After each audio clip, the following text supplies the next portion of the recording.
Bismillahirrahmanirrahim. Assalamualaikum warahmatullahi wabarakatuh. Apa kabar anak-anakku semua kelas 3?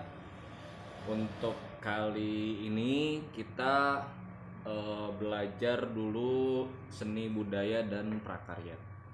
Sebelum memulai pembelajaran, langkah baiknya kita semua untuk berdoa terlebih dahulu. Berdoa dalam hati, mulai. Karena kita kali ini di SBDP belajar seni tari, tepatnya seni tari Merak. Tapi kita belajar dulu nih sebetulnya seni tari itu apa. Nah, tari kalau di sini itu merupakan suatu bentuk ungkapan perasaan yang dibawakan oleh penari dengan perpaduan gerak dan irama. Jadi kalau misalkan penari itu harus ada dua elemen, gerak iya dan irama juga iya. Nah, biasanya seni tari dilakukan pada pegelaran adat, persembahan, peringatan atau penyambutan tamu. Biasanya di Sunda kalau misalkan ada yang nikahan, misalkan terus nanggap pagelaran jaipong misalkan, nah itu masuk salah satu seni tari. Kemudian seni tari dilakukan dengan ekspresi penjiwaan melalui gerakan secara ritmis yang estetis dan indah. Jadi enggak asal, beda sama joget maksudnya tuh. Jadi kalau joget kan enggak ada aturannya kan. Nah, kalau seni tari itu ada aturan yang harus diikutin. Kayak si gerakannya tuh harus seperti apa, ngikutin ritme musiknya juga harus seperti apa. Dilanjut ke unsur seni tari. Di unsur seni tari ada 3 unsur. Yang pertama wiraga, yang kedua wirama, yang ketiga wirasa. Kita akan jelasin satu-satu. Wiraga apa, wirama apa, wirasa apa. Pertama wiraga. Penari wajib memiliki gerakan badan pada posisi duduk maupun berdiri. Jadi enggak tegak, enggak duduk biasa, tapi harus punya posisi khusus maksudnya tuh. Wiraga diambil dari bahasa Jawa yang artinya raga atau yang dikenal sebagai gerakan tari. Jadi wiraga ini lebih ke gerakannya seperti apa dulu. Nah, pada kan gerakan yang tadi Bapak bilang tadi, kalau gerakan tari itu harus ritmis, dinamis dan estetis. Maksudnya tuh harus ngikutin irama musiknya, nggak asal-asalan kalau di seni tari itu. Bedain sama joget biasa. Yang kedua wirama. Wirama ini artinya setiap gerakan tari harus bersifat ritmis. Jadi kayak kalau misalkan musiknya lambat ya berarti gerakan tarinya ya lambat. Kalau misalkan musiknya temponya cepat ya berarti harus gerakannya cepat. Jadi harus sesuai maksudnya. Karena wirama ini ya yang membentuk kayak iramanya. Kalau tadi wiraga gerakannya, wirama ini ya iramanya. Jadi gerakan sama iramanya ini harus selaras. Kemudian di wirama ini ternyata di beberapa tarian, gerakan tari bisa dilakukan dengan mengikuti irama dari tepukan tangan, dari hentakan kaki maupun hitungan nyanyian dibawakan penari. Jadi nggak cuman wirama itu nggak cuman mengikuti alur musik aja, tapi ternyata bisa dari hitungan khusus kayak ya tadi tepukan tangan, hentakan kaki atau nyanyian yang dibawakan oleh penari. Jadi sambil nyanyi sambil nari itu sambil menghentak sambil nari segala macam. Oke. Yang ketiga dan yang terakhir wirasa, yang memiliki arti bahwa tarian tersebut harus bisa menyampaikan sebuah pesan perasaan dari setiap gerakan yang dibawakan oleh penari. Jadi dalam seni tari unsurnya tuh berarti ada 3 nih. Ada wiraga gerakannya, ada wirama iramanya, ada wirasa perasaannya. Jadi yang ditampilkan dalam seni tari itu harus bisa mencakup 3 unsur ini. Kalau misalkan unsurnya salah satunya hilang, berarti itu nggak bisa disebut seni tari. Maksudnya itu cuma joget biasa aja mungkin. Tapi kalau misalkan gerakannya sama iramanya cocok, terus kita yang melihatnya juga terbawa perasaan, misalkan karena pesannya itu tersampaikan sama penonton, yaitu disebut seni tari. Nah, selain dari 3 unsur utama itu, wiraga, wirama, sama wirasa, ada unsur tambahan. Nah, unsur tambahan ini biasanya berupa properti. Nah, unsur tari yang biasanya tuh yang tambahan yang Bapak bilang tuh kayak riasan, kayak kostum, panggung, sama properti. Maksudnya tuh kayak bedain, kayak tari kacak piring kan bawa piring kan di sininya gitu. Kalau tari topeng ya berarti bawa topeng. Nah, itu yang maksudnya tuh unsur tambahan. Jadi enggak apa ya? Kalau kita simpulkan sih, seni tari itu sakral, maksudnya itu banyak aturannya dan harus bisa menyampaikan perasaannya juga, nggak cuman asal gerak aja. Itu pengertian seni tari secara keseluruhan. Sekarang kita pindah ke pembahasan berikutnya, yaitu tari merak. Nah, kita ke tari merak nih. Tari merak ini dari Jawa Barat, ya kan? Diadaptasi dari gerak-gerik merak jantan dengan pesona bulu-bulu ekornya yang cantik saat memikat merak betina. Jadi kalau merak jantan tuh dia ya, kalau misalkan anak-anak tahu nih, kalau merak itu kan bulu apa sih, ekornya itu kan suka gede gitu kan. Nah, itu yang dijadiin kayak acuan, kayak referensi buat menciptakan gerak seni tari merak. Pertama kali diangkat ke pentas oleh seniman Sunda namanya Raden Cece Sumantri tahun 1950. Udah lama banget. Dan ini salah satu mungkin tari merak adalah tarian yang terkenal di Indonesia hingga luar negeri. Kemudian tari merak biasa dipadukan oleh beberapa gerakan klasik tari Sunda untuk hasil yang lebih indah dan bermakna. Mungkin bisa digabungin sama jaipong atau tari gendang gitu kan, plus tari merak. Nah, biasanya supaya dipaduin aja. Tapi meskipun bukan termasuk tarian adat atau tradisional, tari merak secara keseluruhan memiliki makna sebagai salah satu wujud atas rasa kagum terhadap keindahan burung merak. Jadi kalau jaipong untuk apa, gendang untuk apa, nah tari merak ini bukan tari adat atau tari tradisional, tapi sebagai rasa kagum aja melihat burung merak jantan sebegitu indahnya. Oke, Bapak mau jelasin gerakan dasar tari merak, meskipun Bapak nggak bisa contohin juga, tapi nanti kita coba ngeliat video pementasan tari merak itu seperti apa. Gerakan dasarnya itu dimulai dari pertama gerakan kepala. Ada gilek, menggambarkan burung merak ketika menggelengkan kepala. Mungkin geleng-geleng gimana mungkin gitu ya. Gitu gini. Jangan menggelengkan kepala dan leher ke kiri dan ke kanan serta posisi dagu harus di depan. Oh,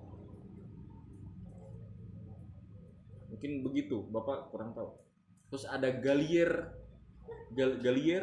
memutar kepala secara perlahan, terinspirasi dari gerakan burung merak saat menoleh. Mungkin gini, gitu kali ya. Gerakan tangan. Yang pertama tadi gerakan kepala, yang kedua gerakan tangan. Ada mucuk, menyatukan ibu jari dengan jari tengah dan membentuk huruf O. Ada capang, menekuk salah satu tangan pada bagian siku atau pergelangan tangan. Gini kali. Atau gimana? Pukul, memutar pergelangan tangan. Ada nyawang, tangan diletakkan di kening seolah sedang mengamati kejauhan. Oke, gitu mungkin. Ada selut, menggerakkan tangan ke kiri dan ke kanan ke arah atas depan secara bergantian. Ada lontang kanan atau lontang kiri, pergelangan tangan kanan kiri digerakkan secara bergantian ke arah depan serta posisi telapak tangan menghadap ke depan. Mungkin gini. Terus ada tapak bahu, telapak tangan kanan, kiri atau keduanya menepuk-nepuk bagian bahu. Kemudian yang ketiga gerakan kaki. Ada serisig, gerakan dasar bagian kaki dengan berlari-lari kecil. serta posisi lutut harus sedikit ditekuk. Oh, kayak jinjit gitu. Terus ada risik, gerakan transisi peralihan yang menggambarkan perilaku burung merak saat memekarkan ekor dan membentangkan sayap. Dilakukan dengan berjalan berkeliling sambil menghempaskan selendang ke arah belakang. Oh, pakai selendang ternyata. Kemudian diayunkan kembali ke samping atau ke depan. Ada duduk dekuk. Kedua kaki dilipat ke dalam. Posisinya menyerupai duduk tasyahud awal atau saat sholat. Kemudian dan bagian pantat tidak menempel di lantai. Oh, berarti agak keangkat gitu ya. Ada ngoreh. Salah satu kaki seperti menggaruk-garuk tanah, mencerminkan tingkah laku burung merak saat mencari makan. Terus yang keempat, gerakan gabungan. Ada mincit, menggerakkan tangan, kaki, dan kepala secara bersamaan. Kalau tadi gerakan dasar tadi kepalanya harus gimana, tangannya harus gimana, kakinya harus gimana. Nah, itu digabungin semua. Ada gerakan bercumbuk, salah satu kaki di depan, kaki yang lain. Lalu kedua tangan melakukan gerakan muncuk dan kepala dalam posisi gilak. Oke. Ada tumpang tali, memutar pergelangan tangan, ukal, sembari sesekali mengibaskan selendang, serta kaki bergerak ke arah depan dan belakang. Wow. Abis ini kita perhatiin deh gerakan tari merak yang sebetulnya seperti apa. Kalau kostumnya, bagian kepala ada siger, ada sanggul, ada tutup sanggul, ada bunga sanggul, ada susumping dan suwong. Aduh, suwong tuh anting. Kayaknya rame banget. Bagian tengah kilat bahu dan pergelangan tangan. Bagian badan apok, beber tuh apa sih? Ikat pinggang. Ada soder, sinjang, kace dan buntut merak banyak. Nah, setelah tadi penjelasan secara teori merak tari merak seperti apa. Nah, sekarang kita tonton videonya kalau gerakan tari merak itu seperti apa.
tadi contoh dan kita udah mengerti ini seni tari itu kayak gimana, dan ternyata gerakannya tuh nggak diem, maksudnya tuh kan ke mana-mana, tangannya juga nggak begini, ternyata bisa begininya, terus lihat juga kayak gimana, langkah kayak gimana.